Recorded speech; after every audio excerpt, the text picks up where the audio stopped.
o Alecrim, cara. Alecrim e o Borba também. Borba é um cara que... Você lembra quando a gente fez uma campanha no grupo do Telegram do Bibotalk, que colocava você em primeiro na Amazon? Verdade. E foi mesmo, né? E, nossa, todo mundo comprou, mano. Chegamos no topo de venda. Foi best-seller em categoria de ficção científica. Eu comprei 3 vezes. E-book. E aí eu falei, a gente tava tipo em 9º, 10º, né? Falei, cara, se der uma forcinha, acho que a gente chega em primeiro. Aí foi pá. Foi da promoção, tava no 1,99, tava 99. Exato. Acho que era um Amazon Day, alguma coisa assim, que é o dia que sai mais barato. Aí e o pior que a Amazon, vou botar em cara, nesse dia é muito louco, porque a Amazon bota meu livro à venda por R$1,99, mas ela me paga R$7 de comissão. Por causa que é o preço normal dele. É o preço normal. Ela paga a comissão do preço normal. Muito louco, cara. Muito doido. Quanto que eles ganham em outros dias em cima de outras coisas, né? Não foi, Jean? Oi? Quando caiu o dinheiro desse dia, você falou, mulher, vai pro shopping. Nem tanto. Esse dinheiro aí, provavelmente eu gastei tudo em lançamento de música. Provavelmente foi isso. Ou imprimindo camiseta do Justo Peccato, alguma coisa assim. Porque geralmente esse dinheiro que entra tipo dessas vendas acaba reaplicando para fazer outras coisas. Eu não uso, entendeu? Dinheiro da arte vai pra arte. Não usa tipo para comprar feijão nem para tomar sorvete, tá ligado? É só para comprar instrumento, comprar equipamento. Esses dias mesmo entrou uma graninha. Eu cheio de porrada. No pior situação, vamos começar. Cara. Esse dia mesmo entrou uma graninha, foi de fazer capa de CD pros caras, capa pra Spotify. De vez em quando eu pego umas capas pra fazer, aí entra uma grana e peguei a grana, comprei pedal novo pra guitarra, essas coisas. Vambora. A gente vai cantar uma música antes, Rafa? Isso. A gente vai cantar uma música e acho que é uma música bem conhecida, bastante gente pode saber e cantar junto. Tá chegando aí? Ô, Jean. Oi? Eu posso fazer que nem o Teologeeks? O que o Teologeeks faz? Você não assistia Teologeeks? Há muito tempo. Eu lembro que o Fontana botava um óculos escuro, eu achava que ele era cego. Eu tô com sono, meu olho tá fechando. Ele botava óculos... Eu achava que ele era cego, eu tinha certeza que o Fontana era cego. Tem que ser, né? O Fontana foi consultor de hebraico desse livro aí, do Yonah. O Fontana e o André Heinck. E aí eu falei pra ele, cara, Fontana, eu achava que você era cego, mano. Porque você só usava óculos escuros. Então, eu tô Teologeeks hoje, tô cansado. Aí, ó, isso aí. Meu amor, essa é a última oração pra salvar teu coração. Coração não é tão simples quanto pensa. Nele cabe o que não cabe na dispensa. Cabe o meu amor. Cabem 3 vidas inteiras. Cabe uma penteadeira. Cabe nós dois. Cabe até o meu amor. Essa é a última oração pra salvar teu coração. Coração não é tão simples quanto pensa. Nele cabe o que não cabe na dispensa. Cabe o meu amor. Cabem 3 vidas inteiras. Cabe uma penteadeira. Cabe nós dois. Cabe até o meu amor. Essa é a última oração pra salvar teu coração. Coração não é tão simples quanto pensa. Nele cabe o que não cabe na dispensa. Cabe o meu amor. Cabe 3 vidas inteiras. Cabe uma penteadeira. Cabe nós dois. Cabe até o meu amor. essa é a última oração. É isso. Bom, hoje a gente vai ter uma palavra especial com Rafa Loures. Vai trazer uma reflexão para a gente no dia de hoje. E vamos ser abençoados por esse cara que já nos abençoa tanto nas conversas, na presença e agora também trazendo uma mensagem para a gente. Manda ver, Rafa. Uma honra, né? Uma honra para mim poder ter essa oportunidade que o Jean deu. E é bem legal, porque, assim, faz muito tempo que eu não trago uma mensagem assim, seja em qualquer contexto, né? Embora com muitos anos de Ministério de Jovens, isso numa época na minha vida era mais corriqueiro, mas aí um pouquinho antes da pandemia, eu já conversei com o Jean, a gente falou um pouquinho disso, né, Jean? Essa pandemia, eu e minha esposa, a gente mudou um pouquinho de transição ministerial, e ficamos aí num tempo aí, assim, de oração, para ver o que Deus, né, oração, inclusive a música, né, que você tocou, em oração para um direcionamento de Deus. E aí entrou pandemia, e aí ficou tudo, né, distante. No comecinho da pandemia, tive um contato com a Michelle, né, Michelle? Ali num projeto muito bonito que tinha nascido ali, pena que não foi para frente, mas Deus sabe também, né, os propósitos da pandemia. Era um projeto que tinha que, assim, acontecer muito presencial, assim, né, então, até a gente foi até onde pôde, né, mas, então, assim, é bom, eu gosto muito de compartilhar um pouquinho do que Deus tem falado comigo, me ensinado ao longo dessa caminhada, então, um prazer, um privilégio poder estar aqui com vocês. Então, faz muito tempo que eu não trago mensagem, então sejam, né, pacientes, bondosos, e tenho certeza que não vai ser uma palavra do Rafa, mas uma mensagem de Deus mesmo para nós, e a começar para mim, né, e o primeiro ouvido mais próximo da minha boca é o meu, se bem que agora no online, acho que a gente chega a ouvir ao mesmo tempo, talvez, não, tem um delay, né, tem um delayzinho, então, ainda assim é o meu, então eu sou o primeiro a precisar dessa palavra. Bom, eu vou, antes de começar, falar para o Wellington, vou fazer uma chamada oral no final, só para fazer você não dormir, tá? Fica tranquilo, fica... A culpa vai ser mais minha de dormir do que sua, cara. Que barato. Vamos fazer uma oração para termos esse tempo de leitura e de meditação, tá? Senhor Jesus, nós te louvamos e te agradecemos por esse tempo precioso de comunhão, esse tempo que o Senhor já preparou. Na verdade, o Senhor já preparou há muito tempo, e aprove a Ti, Senhor, estarmos hoje aqui nessa hora, próximos, ainda que distantes, mas devido ao que o Senhor nos abençoou com a tecnologia, a gente pode estar, de certa forma, próximos, podemos nos ouvir, podemos dar risada, podemos aprender um com o outro, mas principalmente nós queremos aprender contigo, Senhor.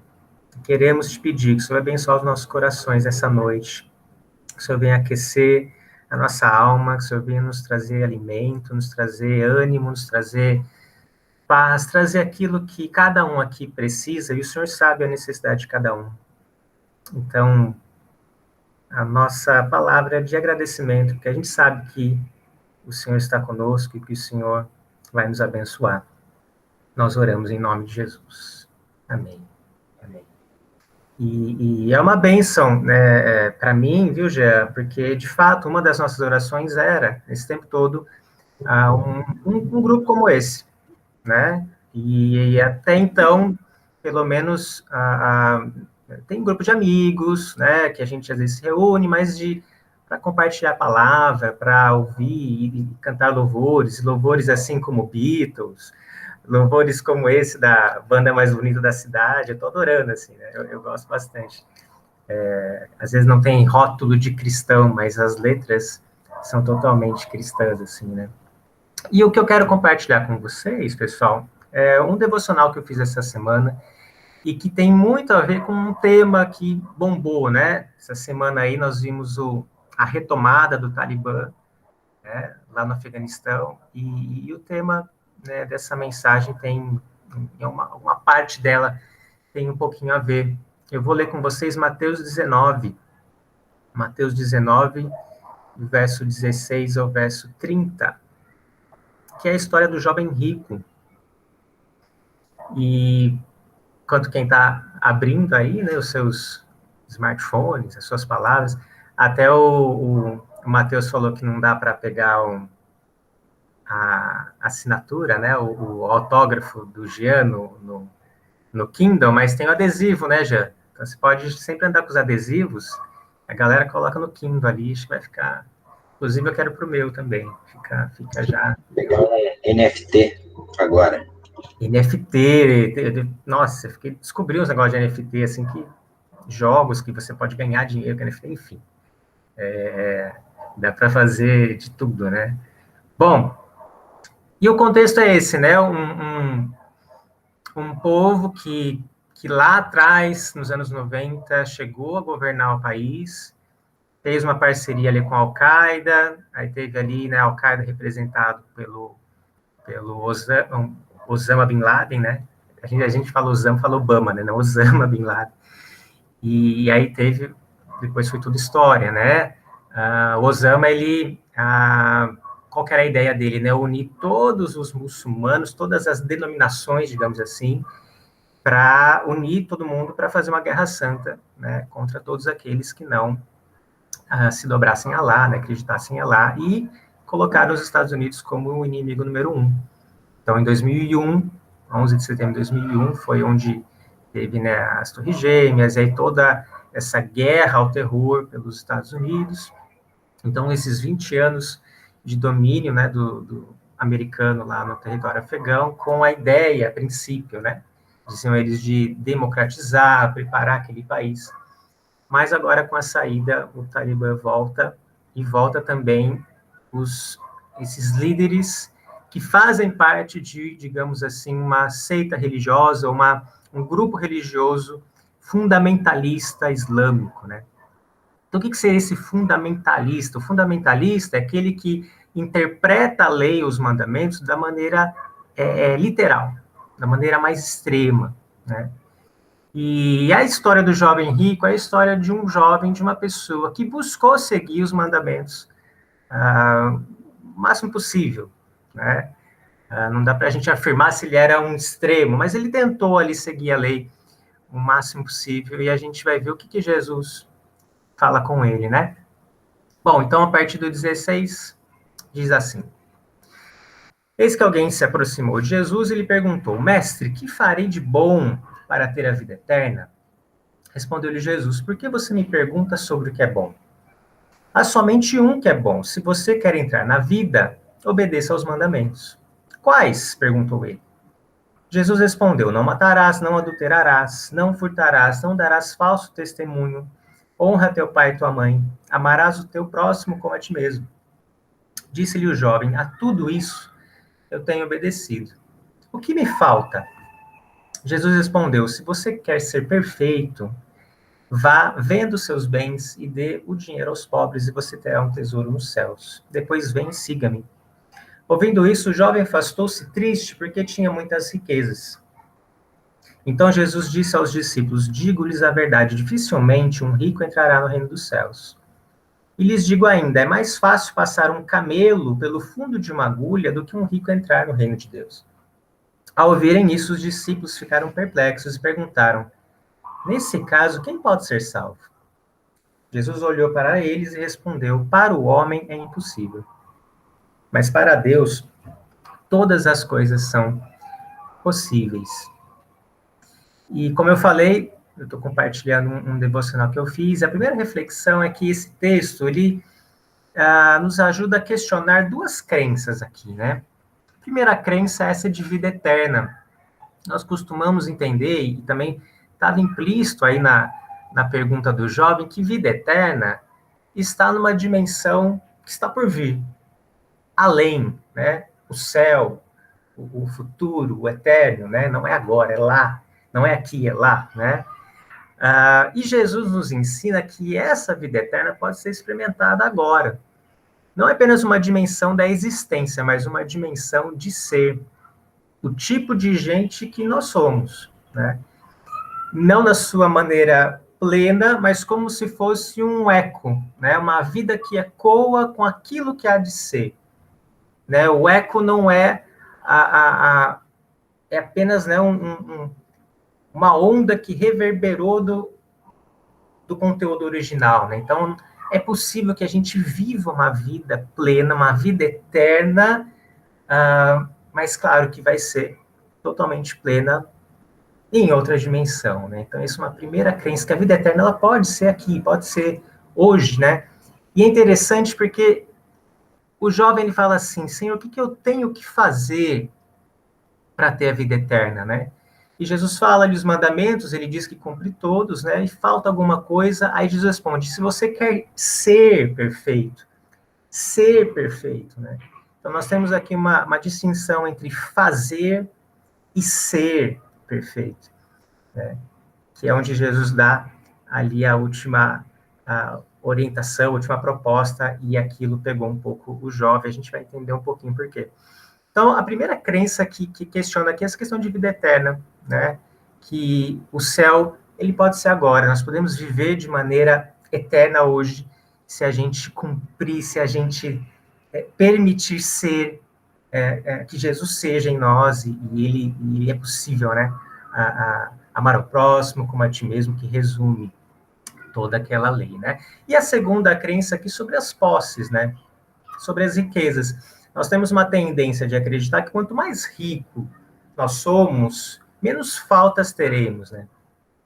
E é muito interessante, porque o que Jesus nos ensina é que nós somos mais completos quanto mais doamos. Rico mesmo não é quem tem muito, mas quem não se deixa possuir pelo que tem. É como se Jesus dissesse para o jovem, você tem muita coisa, mas na verdade são essas coisas que tem em você. E é interessante isso, né? Porque eu faço tudo isso, Jesus, mas o que me falta, né? Então, uma primeira lição, assim, que eu vejo desse texto, que eu aprendo desse devocional, é que a vida religiosa daquele jovem não foi suficiente para que ele se sentisse pleno. Não foi suficiente, né? E é interessante porque quando fazemos algo para ser aprovado, nós queremos nos certificar que estamos fazendo tudo correto, né? A gente quer seguir uma cartilha, a gente quer seguir um gabarito. E se a gente pensar para o judeu, essa era uma tarefa um pouco complicada, porque eles tinham 613 mandamentos, 613 leis para cumprir. E aí eu não sei vocês, mas se eu tivesse 613 leis para cumprir, eu ia sempre ficar com uma pulga atrás da orelha, assim, será que eu estou fazendo tudo certo mesmo? Será que eu estou dando conta? Será que não está faltando algo, né, para que eu possa cumprir, para garantir que está tudo certo comigo, né? E é interessante porque os mestres da lei, era muito comum que as pessoas questionassem, quando se encontrava com o mestre da lei, eles falavam, mestre, o que você diz sobre a caridade? Como você interpreta a lei sobre, sei lá, relacionamento conjugal? Como você interpreta a lei sobre salvação? Então, eles queriam, cada mestre tinha a sua interpretação, como se fosse um resumo de todas aquelas, né, centenas de leis. Então, eles ouviam que cada um, alguns eram mais, como a gente viu, fundamentalistas, mais ao pé da letra, outros tinham uma interpretação mais branda. Então, é bem provável que esse jovem já havia feito essa questão para outros mestres, né? Embora a Bíblia não relata isso, mas isso era muito comum. E então, ele estava com a pulga atrás da orelha ali, né? E é interessante que quando o jovem rico teve que escolher entre as suas posses e doar aos pobres, né, entre amar a si mesmo e amar ao próximo, ele se retira triste. Talvez porque ardeu na consciência dele que, de fato, por mais que ele na cabeça achava que cumpria tudo, quando houve ali do mestre, de Jesus, olha, você ainda precisa fazer isso, aquilo, ele se deu conta de que eu não dou conta de fazer isso. Isso eu não consigo fazer. Isso é muito para mim. Ele sai triste, talvez consciente de que, de fato, ele não era livre, de que ele era um prisioneiro das próprias posses, né? Então, a primeira questão, assim, primeira lição, que a vida religiosa não é plena, não nos satisfaz para nos puxar, não, beleza, agora eu consigo fazer tudo. Ele achava que fazia tudo, né? Só que faltava uma coisa ali, talvez faltava, de fato, o amar ao outro, né? Porque entre na hora de escolher, né, de se esvaziar, né, seguir a Jesus e doar tudo para alguém, ele preferiu ficar com as posses, né? E aí vem aquele versículo, depois, um pouquinho mais no texto adiante, fala que é mais fácil passar um camelo pelo fundo da agulha do que um rico entrar no reino de Deus, né? Então, uma segunda questão aqui é uma pergunta, né? O cristão pode ser rico, né? Talvez mais para o final a gente pode abrir essa questão, mas o cristão pode ser rico, né? Ele pode ter posse, ele pode ser, né, ter aí criar uma empresa que vai explorar o espaço sideral e, né, fazer viagens, fazer tour na Lua. O cristão ele pode fazer isso, né? Seria o cristão rico o mesmo que o socialista de iPhone? Será que está certo isso aí? Será que pode ou não pode, né? E, bom, nesse devocional, e também eu penso dessa forma, depois a gente pode discutir, mas a gente entende que sim, ali, sim, o cristão ele pode ser rico, mas ele não pode ser possuído por suas riquezas. Ele pode ter muitos bens, desde que esses bens não o dominem. A Bíblia fala em outra passagem sobre os dois senhores, né? O homem não pode ter dois senhores, você não pode ter o Senhor como Deus e amar a Deus e as riquezas. Então, desde que a riqueza não seja o seu dono, né? Você não seja escravo dela. E como que a gente demonstra isso, né? A maneira que nós demonstramos não ser dominados pelas posses é através da partilha, né? Quando nós abrimos mão daquilo, e essa foi a lição que o jovem não conseguiu, né? Aquilo é o que o prendia. Então, às vezes, a gente pode ouvir essa interpretação de que, não, para você seguir a Jesus, tem que doar tudo que você tem. Doar tudo que você tem, você não pode ter riqueza, não pode acumular, né? E, na verdade, é o que, né, que eu entendo dessa passagem, que eu tenho aprendido é que aquilo era algo específico que prendia aquele jovem para amar o próximo, né? Então, cada um vai ter algo ali, vai ter pessoas que vão ter um coração desprendido, não vai ter problemas com riqueza, mas pode ter problemas com outras coisas, né? Então, se fosse só isso, doa tudo, sai para o céu, poderia até, de certa forma, ser até simples assim, né? Mas é um pouco mais complexo, tá lá dentro, né? Não é o fazer, mas o ser, né? E essa questão do fundo da agulha é muito interessante, a gente já ouviu várias histórias, né? Pelo menos a que eu mais escutei na minha vida, que fundo de agulha era o portal da entrada das cidades, e o camelo, para entrar, ele tinha que se agachar, ele tinha que se humilhar para entrar, né? Eu, pelo menos, sempre ouvi essa interpretação, né? De que não era de fato literal, não era uma agulha que o camelo entrava. Alguns vão dizer que é mais literal. É mesmo, isso é um absurdo, não tem como o rico entrar e tal. Mas tem uma outra interpretação que diz assim, que a agulha eram as rachaduras que ficavam nas muralhas de Jerusalém, que eram usadas pelos arqueiros para combater os exércitos invasores. Então, através daquela rachadura, daquela agulha, as flechas eram lançadas, né? Só que a ênfase dessa passagem não está, desse exemplo, não está tanto na agulha, mas no camelo mesmo, né? Porque o camelo, ele é símbolo de autossuficiência. Ele é capaz de cruzar desertos sem se alimentar ou beber por mais de uma semana, né? É um símbolo de eu tenho tudo, não preciso de mais nada para atravessar os desertos, né? E aí que é um grande ponto, porque quem acredita possuir tudo não consegue admitir, ou vai ter muita dificuldade em admitir as suas faltas mais profundas, né? Se eu já tenho tudo, por que eu preciso de Deus? Por que eu já tenho tudo, né? Então, por isso que é muito difícil entrar no reino daquele que não precisa do reino, né? E aí os discípulos falam assim, mas tá, Jesus, então quem que pode ser salvo? Se a pessoa que é poderosa não pode, é impossível para ela, quem que pode ser? E a resposta vem, né? Que para o homem é impossível, mas para Deus todas as coisas são possíveis. O que é impossível para o homem, né? Bom, o que é impossível é que para o homem, por mais que ele tente fazer por merecer, ele nunca vai conseguir conquistar ou comprar o reino. O reino ele não está à venda, né? O reino é como se fosse aquela rede social, Clubhouse. Lembra dessa Clubhouse que apareceu aí da pandemia? Você tem que receber o convite e aceitar o convite. Você não podia comprar, você não podia, né? Só que é quase como a Clubhouse, porque o reino é eterno. A Clubhouse já foi, já flopou. Então, meu sobrinho aqui em casa falou assim, esse aí já flopou, já, nem foi para frente, né? Então, o reino é eterno, graças a Deus. Mas ambos você tinha que ter um convite, né? Não adiantava você ser, né? Eu tenho muito dinheiro, vou comprar. Não, você não podia, você tinha que receber um convite. É interessante, né? Porque quando Deus estabelece as leis, os mandamentos, o homem, ele entendeu, nós entendemos muitas vezes como uma cartilha, né?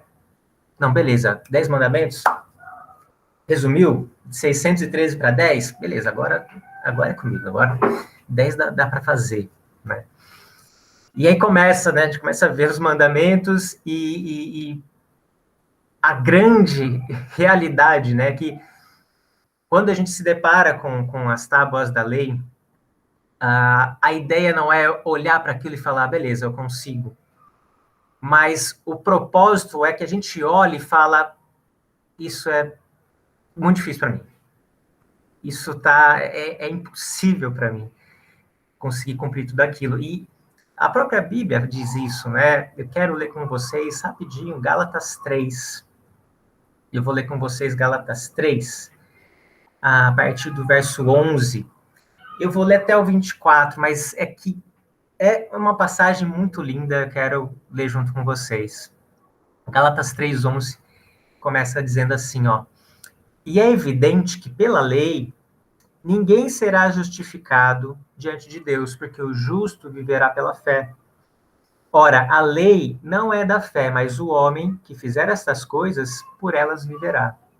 Cristo nos resgatou da maldição da lei, fazendo-se maldição por nós, porque está escrito, maldito todo aquele que for pendurado no madeiro. Para que a bênção de Abraão chegasse aos gentios por Jesus Cristo, e para que, pela fé, nós recebamos a promessa do Espírito. Irmãos, como homem falo, se a aliança de um homem for confirmada, ninguém a anula nem acrescenta. Ora, as promessas foram feitas a Abraão e a sua descendência. Não diz, e as descendências, como falando de muitas, mas como de uma só, e a tua descendência, que é Cristo. Mas digo isso, que tendo sido a aliança anteriormente confirmada por Deus em Cristo, a lei, que veio 430 anos depois, não a invalida de forma a abolir a promessa. Porque se a herança provém da lei, já não provém da promessa, mas Deus, pela promessa, a deu gratuitamente a Abraão. Logo, para que é a lei?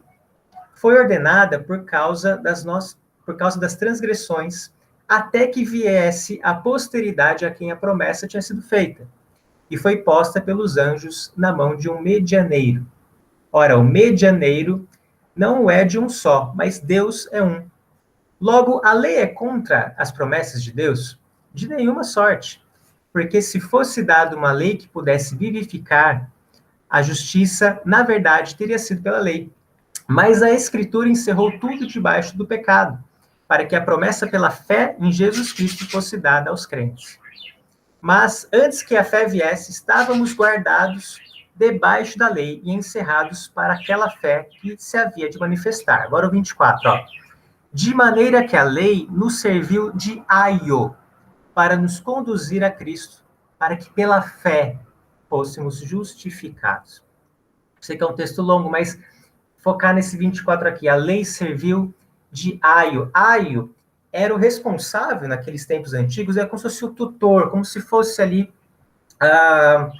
uma babá, talvez, mas um tutor que cuidava dos meninos ali, no sentido de levá-los ao ensino, né, do ensino judaico e tal, é alguém que conduzia para o ensinamento. Então, quando fala aqui que a lei era um aio, como um aio, ela veio para nos conduzir ao que? A Cristo. Né? Então, a lei teve sim a sua importância, né? Cristo não anula a lei, mas ela se completa em Cristo. Então é interessante que quando nós estamos diante da lei, ao invés de falar, beleza, é isso que eu vou fazer, então deixa comigo, a questão é outra. Eu estou diante da lei, eu falo, não consigo dar conta. Eu preciso que alguém dê conta por mim. E alguém deu conta, o próprio Jesus, né? Então, por isso que é impossível para nós. O que é possível para Deus, como estava no versículo ali, né? É possível para Deus abrir os nossos olhos para essa realidade espiritual. E é possível para Deus partilhar o reino dele com quem admite a sua absoluta carência e pobreza. Então, o que é possível para nós? Na verdade, Deus abrir os nossos olhos e a gente, então, falar, eu não dou conta mesmo. Eu não sou tão bom assim. Talvez eu consiga alguns mandamentos ali por algum tempo, mas todos o tempo todo não. E tem uma outra passagem, Gálatas mesmo, que se você quer cumprir a lei, você tem que cumprir ela inteira. Não adianta você cumprir 99%, você tem que cumprir tudo. Porque assim você, então, garante. Então, assim, é de uma extrema a radicalidade que, de fato, acaba sendo impossível. Mas muitas pessoas ainda acham que é possível. É possível, eu consigo, eu faço isso, vamos lá, vamos seguir a risca. E até por isso que a gente tem todo esse contexto, né, de pessoas querendo seguir a risca uma escritura, e a gente vê o quanto de desgraça não acontece, né? Então, enquanto a religião diz, faça, Jesus diz, está feito. Enquanto a religião diz, escravo, Jesus diz, filho. E é incrível como muitas vezes a gente gosta de chamar de escravo alguém que, na verdade, Jesus vê com outros olhos, né? Às vezes nós somos os primeiros a falar, não, isso aí não é irmão, isso aí é primo. Isso aí não é irmão, não, isso aí vamos orar pelo esse incircunciso aí.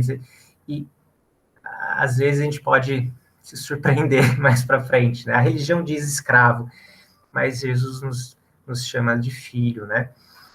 E 2 desafios para a gente pensar. O primeiro seria, né, Jesus desafiou aquele jovem a se livrar daquilo que o aprisionava, né? E aí um desafio o que nos impede hoje de amar ao próximo como a nós mesmos, né? De maneira prática, assim, o que hoje nos impede? Será que, assim como o jovem rico, foram as nossas posses? Será que outras questões, né? Esse é um primeiro desafio. E um segundo desafio, vou deixar os dois, aí a gente pode discutir tudo junto, misturado. O que será que alimenta hoje, nos nossos dias, esse fundamentalismo religioso? Essa necessidade de cumprir a lei de maneira, né? Ali é isso, e de maneira, como falo? Perdi a palavra. Literal, né? De maneira literal. E como impedir isso? Como que a gente pode contribuir para que, de alguma maneira, isso não prospere? Né? Essa coisa a pessoa, ela, de fato, ela acredita que está fazendo aquilo para Deus, mas ela está, em nome de Deus, deixando de amar o seu próximo como a si mesmo, né? Então, o que nos aprisiona e como a gente pode contribuir para um mundo menos... com mais graça e menos lei, talvez, seja esses desafios, né? Então, eu jogo a bola para vocês aí. E também, se alguém quiser, como o Jean fala, quiser comentar algo, não, quer fazer desafio. Eu gosto do Matheus que ele fala, não vou fazer desafio nenhum, eu quero falar outra coisa. Então, fiquem à vontade aí.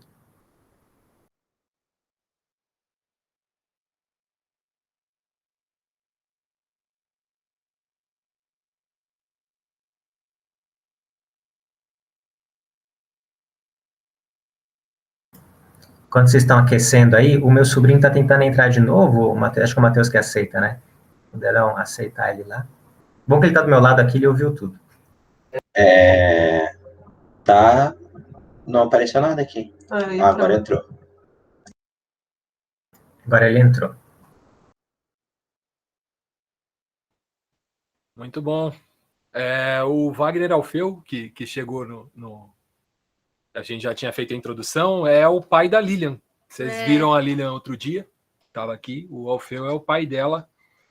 É um irmãozão, assim, que... Muito querido, referência pra gente. Ele é um tutor, não é tutor da lei, não. Mas foi um cara que me inspirou muito ministerialmente, e até hoje é alguém com quem eu troco bastante.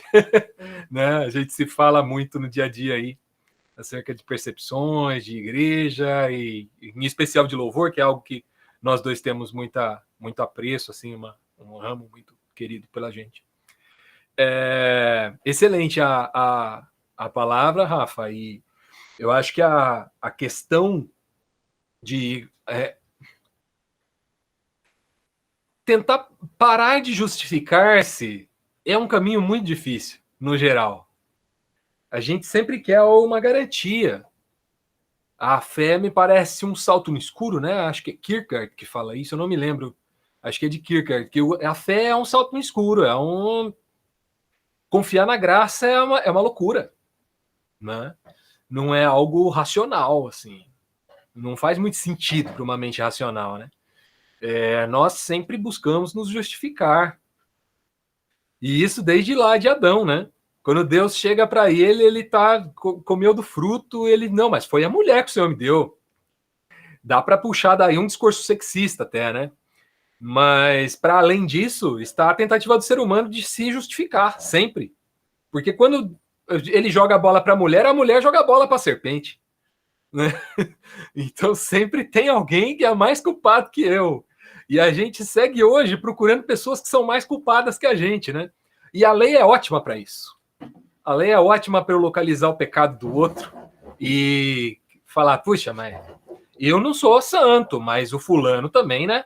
É bem pior, né?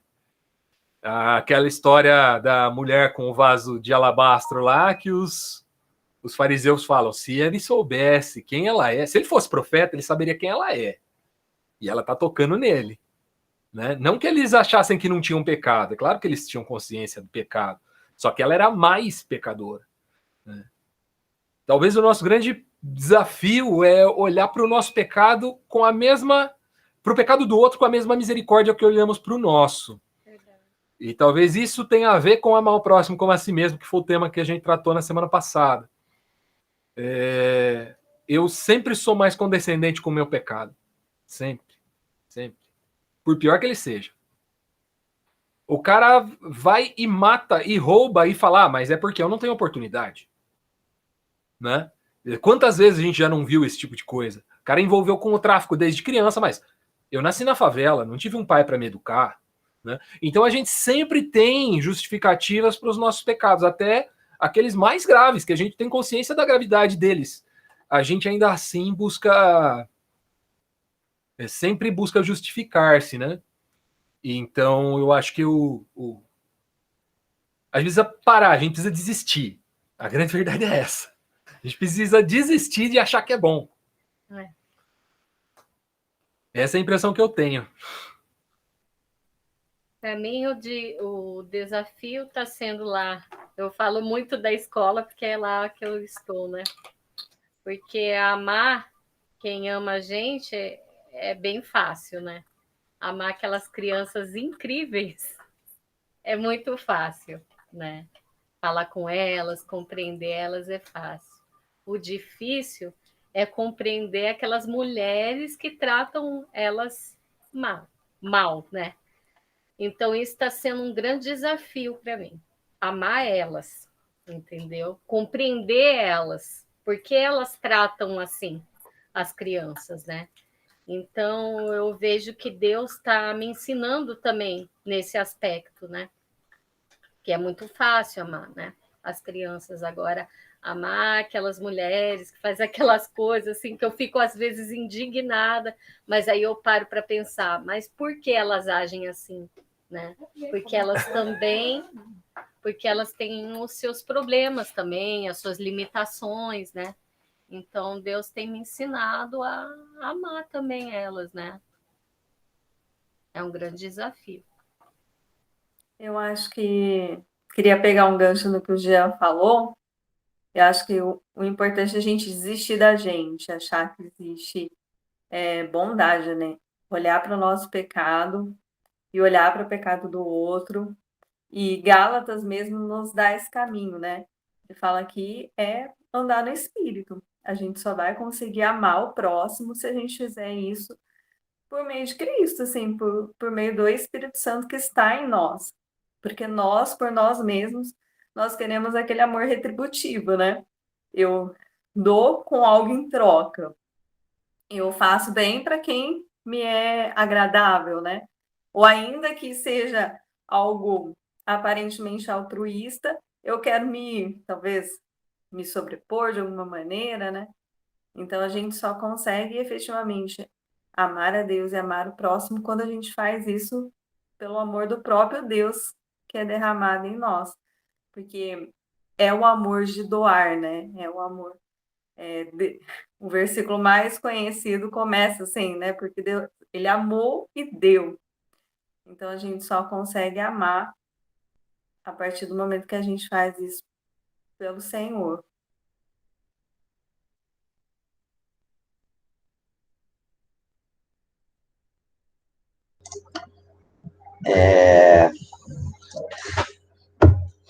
Eu acho que também, puxando um pouco do que o Jean falou,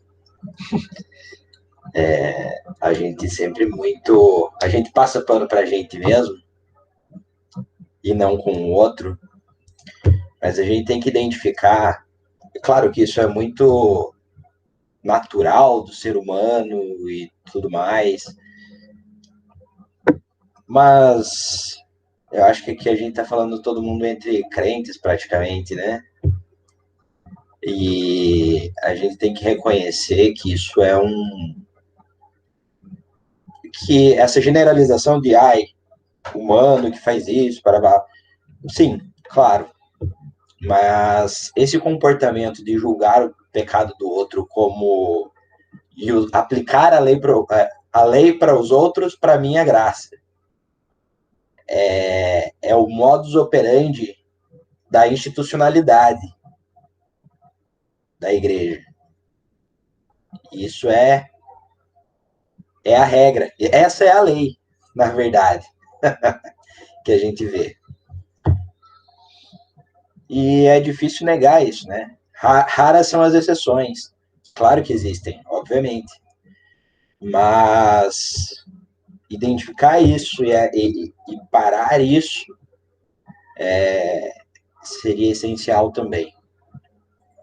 Esse comportamento de não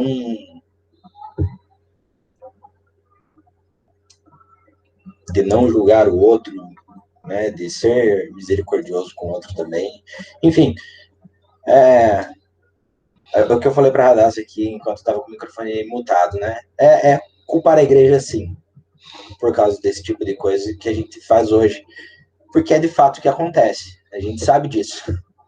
Parece uma mania aprendida, né? A gente aprendeu, absorveu e repete, vira aquele comportamento aprendido. É o padrão. E muitas vezes é a igreja que se esquece da graça. A gente prega muito a lei e pouca graça, pouca misericórdia, pouco próximo. E foca nos pecados, e aí a gente acaba ficando, né, um negócio psicodélico, assim, tudo é pecado. E a vida não é preto e branco, né? Interessante. Pode falar. O Rafa trouxe uma questão que foi a conclusão dele, que eu achei interessantíssima. Qual o propósito da lei?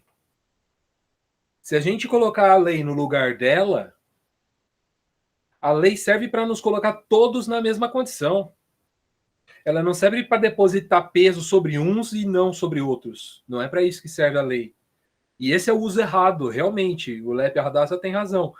Muitas vezes nós aprendemos assim, que há pecados que são, né, assim, mais graves do que outros, ou há pecados que, tudo bem, esse aqui não é tão sério assim. Você contou uma mentirinha branca.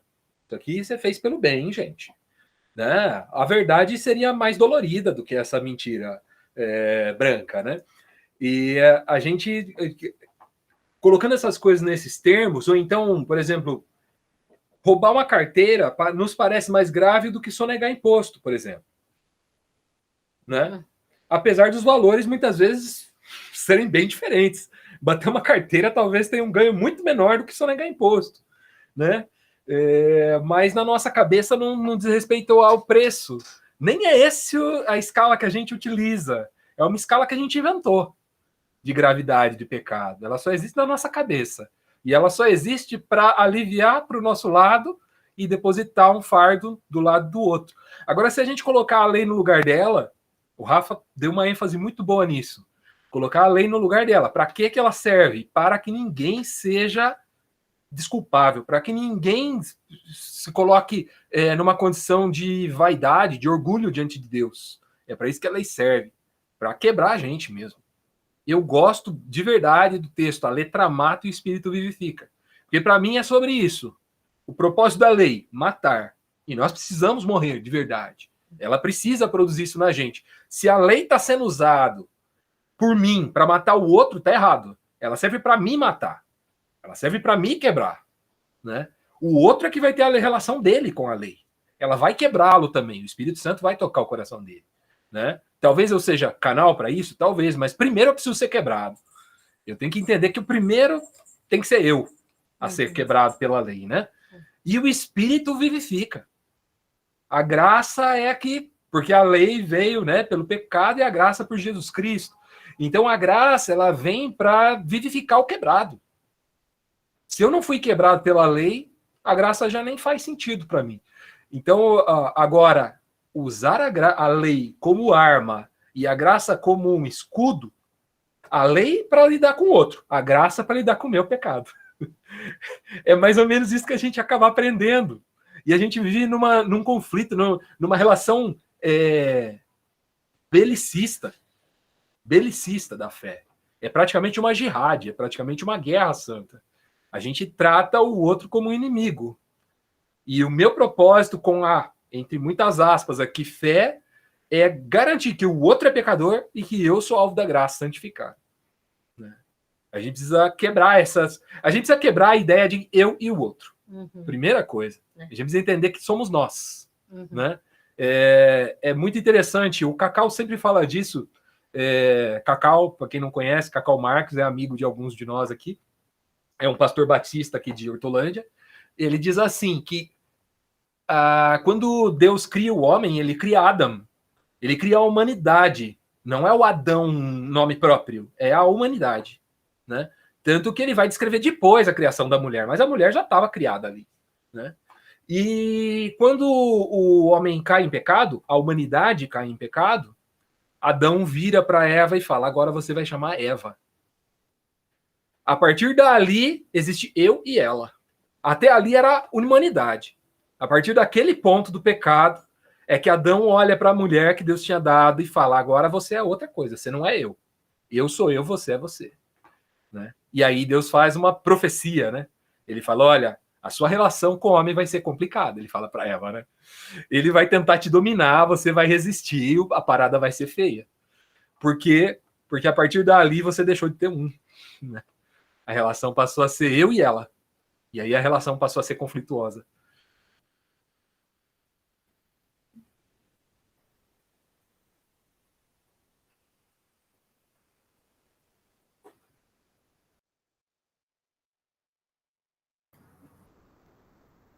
Eu ia comentar também que talvez nós somos um país católico, né? Onde é muito ensinado essa questão da lei. Até mesmo no protestantismo, a gente vê muito foco na lei, no Velho Testamento, né? Você é vencedor, né? Se você cumprir, né, as promessas, elas vão correr para você. A gente vê muito isso. Então começa uma dificuldade aí desses ensinos. Eu cresci ouvindo isso, assim. Embora cresci numa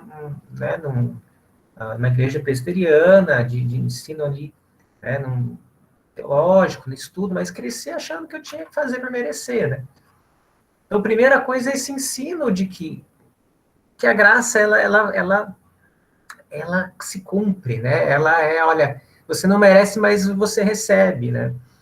Então, começa por essa coisa dessa mudança de chavinha, assim, que já é muita coisa. Só que não para por aí. Porque mesmo quem já entendeu, entrou na cabeça a graça, essa separação lei e graça, a outra coisa agora é vivê-la, né? Porque uma coisa é a gente pregar, fala, não, lá tem a graça, tem a lei, isso aqui. Outra coisa é viver isso, viver, né? Viver no sentido, a pessoa não merece, eu vou lá e eu aceito a graça, é o que vocês estão falando, eu aceito, mas para o outro é lei. Né? Então, viver de fato é um outro desafio, né? E é engraçado porque às vezes a gente quer convencer o outro, quer conduzir o outro a Cristo pela lei, né? Sendo que o que de fato constrange, quando você bota a lei para a pessoa, ela vai falar, então eu tenho que fazer isso, vou tentar. Aí ela se frustra, né? O que eu sempre vi ali no Ministério de Jovens é todo sábado o mesmo jovem chorando ao pé ali, chorando. E não aquele choro de, assim, né?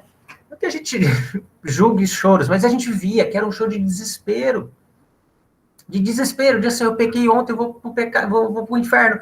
Aí eu tô lá na outra semana e a pessoa desesperada ali porque vai perder a salvação, e porque não cumpriu os mandamentos durante a semana e precisa do renovo no sábado, e aí de sábado em sábado ali, precisando, ó Deus, mas por favor me salva, sabe? Ou seja, não consegue cumprir,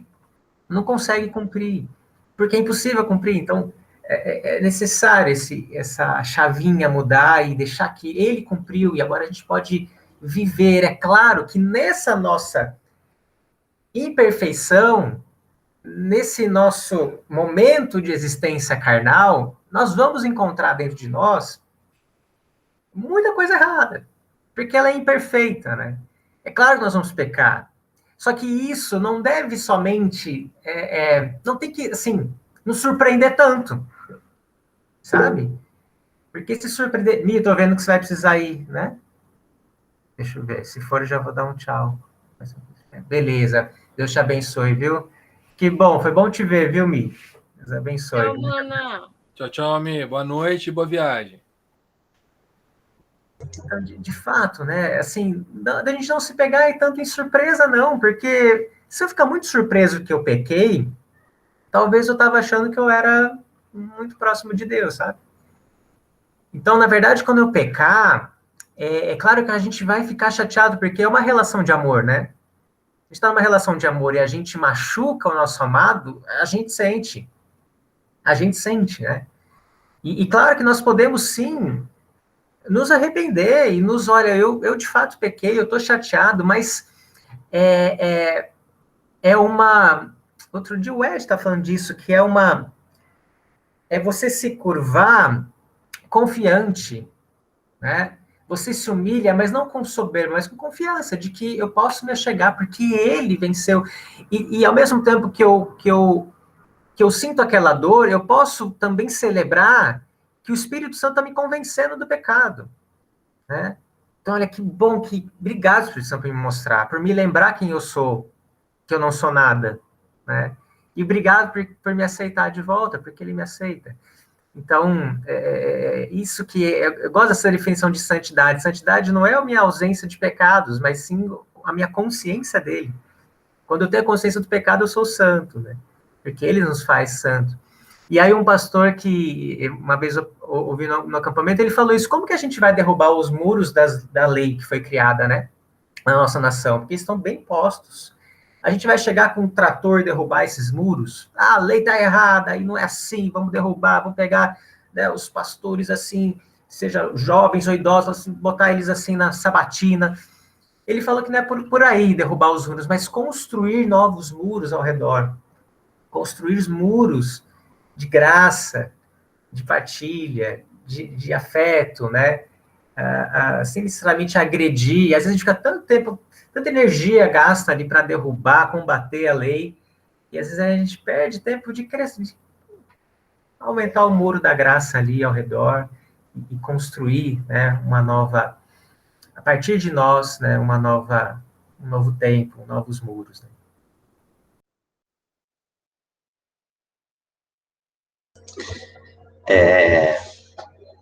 Eu estava comentando aqui, a gente aprende muito algo como não é o que Deus oferece, né? Mas é uma relação que nós aprendemos, é quase uma relação capitalista isso, que nós temos que merecer algo. E a gente aprende e vai merecendo, mesmo sabendo que, quer dizer, sabendo que não é assim, isso é impetrado em nós de alguma forma, que mesmo você disse, crescendo na igreja presbiteriana, e vendo esse tipo de coisa assim, essa relação de merecimento. Mas como? Né? Não é. Isso tinha que ser tão libertador, né? E não é algo que Deus oferece para nós. E de onde que vem isso? Então, não sei. Enfim, é algo, sei lá, paradigmático que a gente tem que lidar conosco todo dia, né?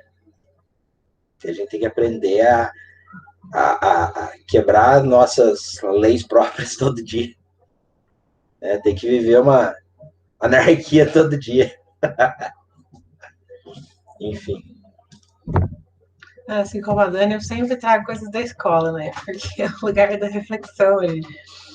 Mas quando a gente vê educação respeitosa e comunicação não violenta e tal, a gente vê que o quão nocivo para a pessoa, né, para a criança, para o ser humano, enfim, essa criação com regras impostas e leis, porque você não cria uma criança consciente, uma criança que sabe dialogar, uma criança que pensa por si, uma criança com, né, enfim, autônoma e independente.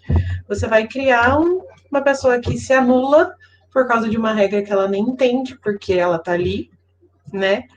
Ela não. Então você não tem. Você não cria respeito, você cria medo. Você não cria cooperação, né? Você cria só medo.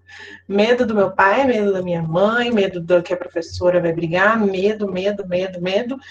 E aí a gente tem na sociedade, né? Por que as penitenciárias estão lotadas se a gente tem a lei?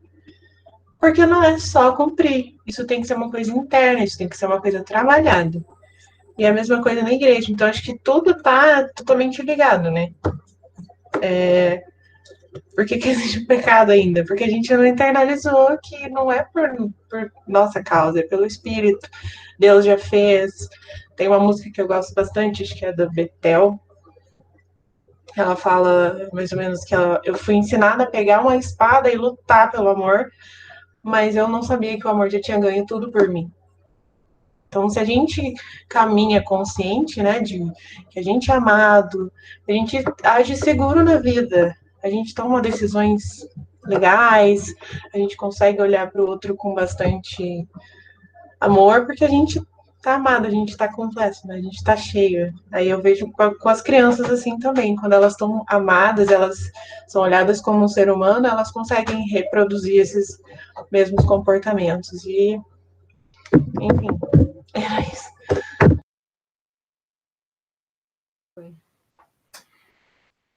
Pode? É isso que eu me preocupo, sabe? Que lá na escola mesmo, né? Que eu tenho me preocupado com as crianças, né? O que tem acontecido lá me preocupa bastante. E hoje eu fui no psiquiatra e falei com ele, né? E falei sobre o episódio da professora falar assim: o menininho estava chorando, né? O João Vitor estava chorando. E eu fui tentar falar com ele, a professora, não, deixa, porque é manha. Aí eu fiquei lá com o coração assim, porque ele chorava de soluçar tudo, né? Aí ela falou assim para ele, né? Bebezinho chorão, você vai voltar para o maternal.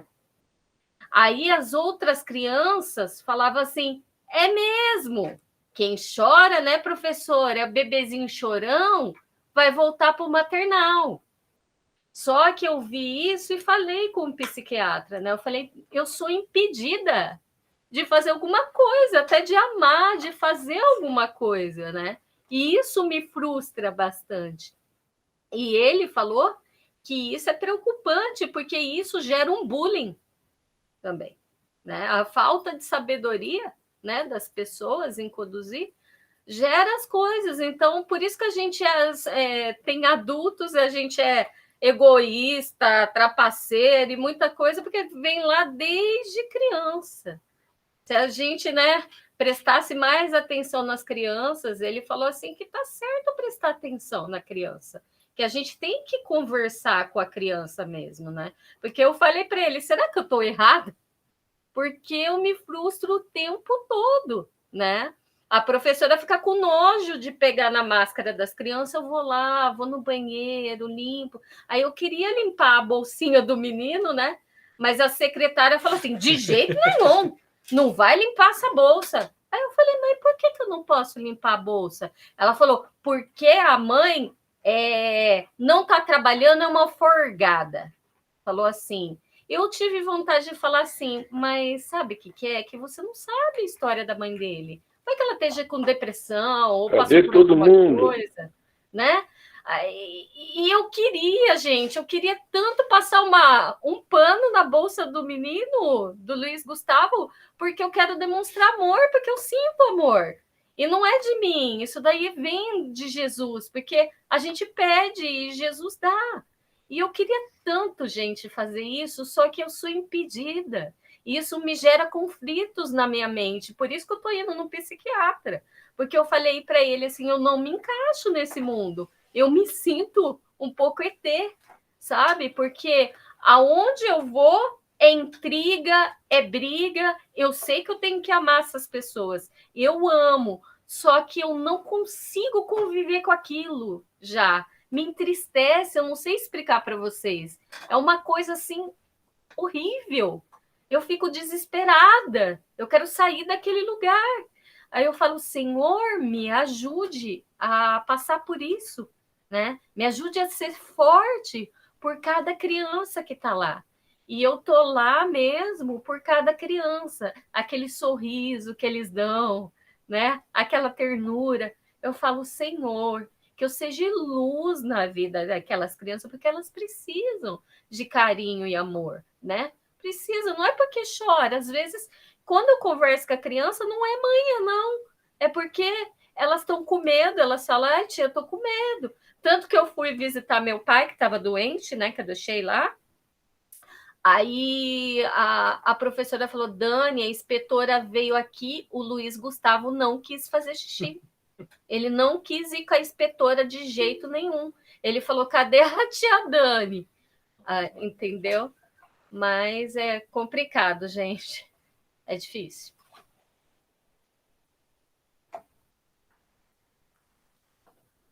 Fala, Vagnão.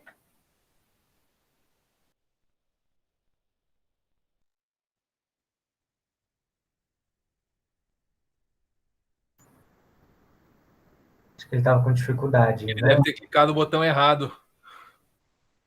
Foi falar, clicou para sair. Mas daqui a pouco ele volta. Deixa eu ver aqui. Wellington, acorda! Acorda, menino!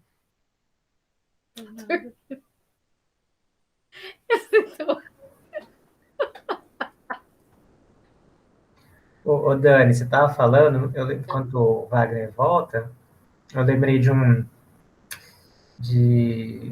história que eu vi. Um psicólogo, uma vez, ele chegou para o supervisor dele, né? Ele falou assim, de que adianta o meu trabalho com essa criança, em terapia, se lá na casa dela o contexto é todo bugado, né? Sofre abuso, sofre desrespeito, ela é maltratada, o que adianta o meu trabalho com ela aqui na clínica, né? E aí o supervisor falou para ele que naquele espaço ele estava estabelecendo uma relação com aquela criança diferente de tudo que ela já viveu. Uma relação de segurança, uma relação de afeto, uma relação de cuidado, né? Então, por mais que aquele psicólogo nós não somos capazes de mudar todo o contexto de alguém, mas com aquela criança ele era capaz de mudar essa percepção de relação com as pessoas, de que não são todas as pessoas que tratam daquela forma, não são todas as pessoas que são más, né? Então, às vezes a gente se sente, muitas vezes, no seu caso você se sente ainda assim impotente em ser esse afeto, né? Talvez em alguns momentos, mesmo quando você consegue dar um afeto, às vezes impotente de, puxa, mas às vezes é tão pouco. Às vezes a situação da criança na casa é tão difícil, né? Só que é de fato transformador. Esses toques, esses gestos, né? Esse ambiente de vínculo, e a pessoa ela começa a ter uma transformação interna. Assim. Então, isso é muito poderoso, ainda que às vezes pareça limitado, mas é muito forte, né? É o oposto disso. Assim, vocês orem por mim, porque eu também tenho meu temperamento, que eu sou muito sensível, sentimental, assim. E quando eu sou impedida de fazer esse carinho, é difícil, porque eu assisto a pregação do Ed René e do Jamê mesmo, e de verdade, gente, queima de amor. Só que as pessoas não entendem o amor e não querem ser amadas. De verdade, porque elas não entendem o que é o amor. Elas acham que você está querendo se aparecer ou está querendo uma coisa em troca. Elas simplesmente não entendem o que você quer fazer porque você ama ela, entendeu? Porque você quer fazer um carinho para elas. Só que tá difícil, eu falei para o Jean, é difícil que as pessoas não querem ser amadas. E talvez, Dani, ali, o seu foco hoje é amar as crianças, né? E elas, claro, carecem de muito amor, mas talvez naquela escola, os mais carentes de amor são aquelas diretoras, aquelas professoras, né? Elas também totalmente carentes de afeto. Talvez porque elas nunca tiveram e elas estão reproduzindo. Então, uma missão aí, talvez, olha, mais difícil ainda, mas... Sim, com certeza. Eu falei para o meu marido, eu prefiro... Por isso que Jesus está trabalhando comigo nisso, porque eu prefiro estar com 100 crianças do que 2 adultos, entendeu? Em matéria não de, assim, amor, matéria de dar trabalho mesmo. Adulto dá trabalho demais. Eu estou sendo transparente, gente, eu amo vocês, mas adulto tudo é crítica, tudo é apontamento de dedo, tudo é difícil, tudo é complicado, tudo é polêmico. E criança não, criança é tão amável, qualquer coisa que você faz, você amar, simples, né? É tão bom, porque, ai, tia, como seu cabelo é lindo, ai, tia, como você é linda, qualquer coisa, só um sorriso, você cuidar bem e fala assim, ai, amor da titia, pronto, o olho dele, das crianças, fica assim, ó, brilhando. Eu sou adulto, também falo que você é linda. Mas é diferente, por isso que eu entendo quando Jesus fala assim, vinde a mim as crianças, porque delas é o reino de Deus. Né? A gente tem que ser como uma criança, a gente tem que ser assim, sabe? Elas podem ser, né, ter as limitações delas, mas elas não levam desaforo. Você vê, eu vejo lá, né? Elas estão brigando, é só você falar assim, não, tem que ser amiguinho, né? É seu amiguinho tal. Aí já fala, é verdade. Ai, como eu já... Vem aqui, meu amiguinho, Pronto. Quer lavar a mão até acabou o distanciamento. Eu falo, ai, meu amor, não pode. Mas tem uma que fala assim, ai, amigo, eu quero lavar sua mão. É uma graça. A gente aprende muito. Essa é a Dani que eu conheço.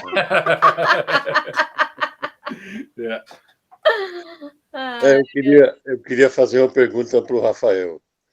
Rafael, há esperança para quem só consegue cumprir 1% da lei?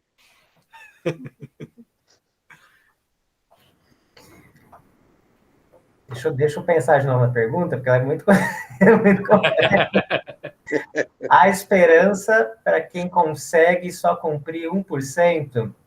Isso. A minha resposta, assim, se responder de bate-pronto, seria não, né? Porque se ela quer cumprir alguma coisa, ela tem que cumprir 100%, né? Então, talvez, assim, a esperança seria ela desistir até desse 1% aí. Acho que essa seria a resposta.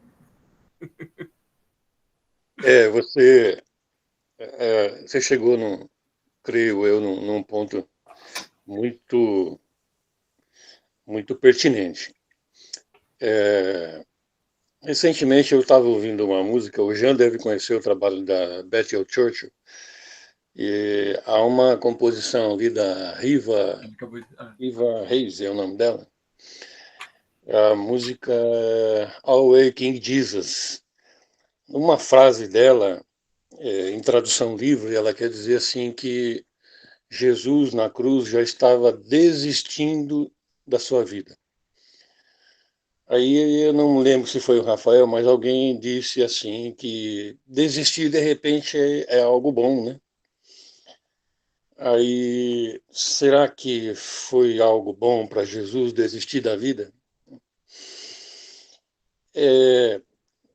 Isso eu estou colocando para tentar fazer um paralelo dentro do contexto desse dilema que a gente vive sobre graça e lei, né? Eu acho que a gente só tem condições de se enxergar dentro da graça se a gente não desistir do nosso lugar da cruz.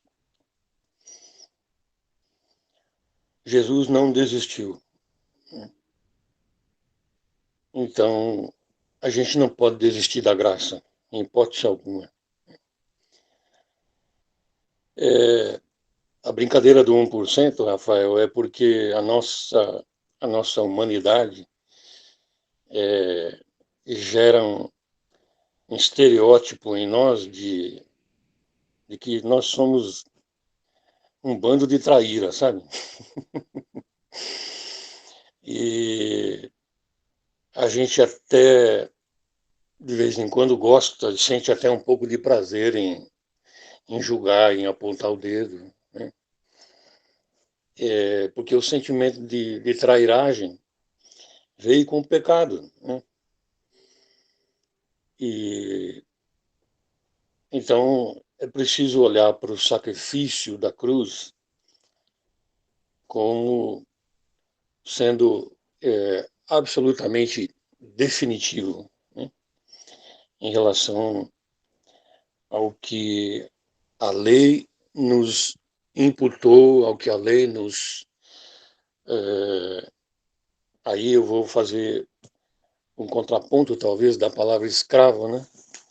É bom ser escravo, né, Jean? Concordo, né? Mas a lei também nos escravizou, né? Então, para concluir, não há outro melhor, não há outro lugar que não seja o lugar da graça. Não há um lugar melhor para nós que não seja o lugar da graça, né? É isso. Não sei se eu coloquei uma pulga atrás da orelha do Rafael, mas não foi essa a intenção não, viu, Rafael? A sua exposição foi muito, muito oportuna, muito legal. Gostei de te ouvir. Eu estou vendo o Davi, não conheço o Davi, por favor, se apresente, Davi. Eu sou o Wagner, pai da Lilian, não estou lembrado de você, por favor, me ajude. Fala, Wagner. Eu sou o Davi, sou amigo aí do Jean, convidado por ele também. É a minha segunda vez aqui. Sou daqui do Pará e prazer. É isso. Legal. Muito bom.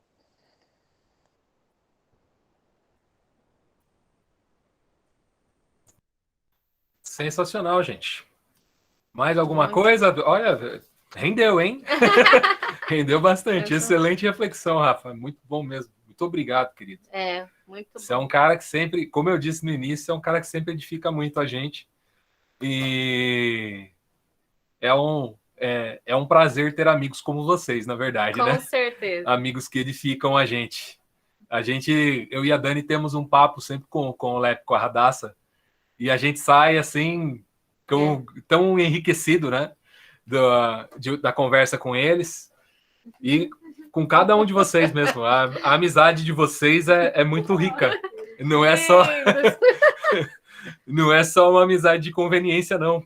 Ela é edificante mesmo, né? Sim. Aquela história de amizades com propósitos, às vezes soa um pouco de uma ideia de usar as pessoas, né?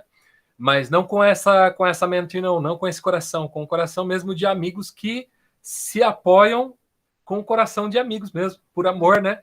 Não é obrigação nenhuma vocês gastarem seu tempo me edificando, mas vocês fazem isso. Isso é bom demais. E a Bíblia nos diz que quem ama cumpre toda a lei, né? Aliás, hoje eu fiz essa reflexão, hoje eu estava falando com uma pessoa e lembrei disso, que foi o assunto que a gente tratou semana passada, e eu me sinto amado por vocês em momentos como esse, quando o Rafa traz uma reflexão tão profunda para a gente. E, Rafa, você está cumprindo a lei fazendo isso, meu querido. Não cumprindo os mandamentos individualmente, mas cumprindo a essência da lei, o propósito da lei, que é levar o homem ao reconhecimento da sua condição e sua dependência total de Cristo. E isso nos leva a servir o nosso próximo, entendendo que ele, assim como nós, é um ser frágil, incapaz, né? E a partir dessa reflexão a gente consegue olhar o mundo. Eu uso uma expressão sempre com a Dani, que são pequeninos. Eu sempre falo, mas fulano falou isso, me magoou. É um pequenino, é uma criança. Não sabe o que está fazendo. É um pequenino, né? E a gente, é isso que eu penso, né? A gente às vezes é tão condescendente com a gente, mas com o outro a gente quer tratar como se fosse adulto, né? E às vezes cabe essa reflexão de olhar para o outro e falar, pequenino, não sabe o que está fazendo, não tem noção. Jesus na cruz, né? Olha para aqueles que o estavam crucificando, fala, perdoa, eles não sabem o que estão fazendo. São crianças, são ignorantes. Apesar de toda a vaidade, né? Muitas vezes a pessoa está orgulhosa do que sabe e tal, e peca, cai. A gente precisa olhar com misericórdia e não tem noção. Tá ignorante, infelizmente. Bom, como de costume, vamos abrir para pedidos de oração. Eu já tenho um. Eu gostaria muito, já que o Rafa trouxe a palavra hoje para a gente, que ele orasse pela gente. Pode ser, Rafa?